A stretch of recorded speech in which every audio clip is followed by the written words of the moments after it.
Inmates in the Michigan Department of Corrections are voicing concerns about a staffing crisis in state prisons. 2 weeks ago, we told you that Michigan corrections officers called on Governor Gretchen Whitmer to mobilize the state's National Guard to help with staffing. They say facilities are chronically understaffed and unsafe. Good afternoon, everyone. I'm Terry Camp. And I'm Dawn Jones. The Corrections Officers Union says it hasn't heard back from the governor's office since that letter was sent on July 3rd. Our Alyssa Irwin joins us live here in the studio this first at 4. And Alyssa, we understand you spoke with an inmate who detailed the situation inside the prison.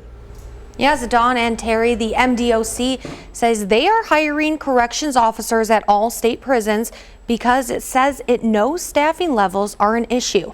But just take a look. Since 2018, the department has lost more than 1,000 corrections officers, with hundreds leaving each year. The lack of staff is impacting those inmates. Programs that you do have, you get canceled out because of the fact that there's a staff shortage. Charles Lewis is serving a life sentence with the Michigan Department of Corrections. He has been in prison for 38 years and told me year by year he sees conditions getting worse. He started this journey in the Jackson facility. Considering when I came in, I can't really say that we had a staff shortage. Now he's housed in the Saginaw facility.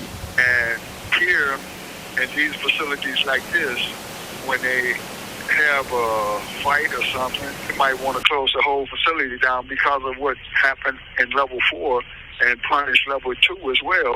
Lewis says when there's an issue in another area of the prison, guards must respond, forcing other inmates to be locked up again for hours on end. It does have an impact on the prison population. We're the police force in the prisons. If there's not enough of us there on a given day to run all the routine activities that they're accustomed to having, that of course has a negative impact on them as well. Inmates say they don't receive much time outside and spend most of the day locked in their cells, causing more conflict. A lot of arguments and altercations where individuals be wanting to provoke a situation with each other because of the fact that we are cramped up on each other in the unit. The MDOC employs roughly 4,630 guards, which is only 10 fewer than 2023. It says half of state prisons are now operating with vacancies under 15%. So in essence, nothing has changed. We're 2 weeks later and we're still obviously struggling with our staffing crisis. It's a little bit frustrating for us. We were hoping to engage in some dialogue to get at solutions.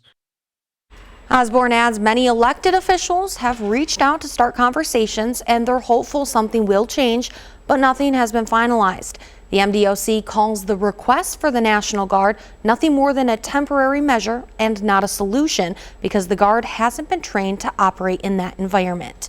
Here in the studio, I'm Alyssa Irwin with ABC 12 News.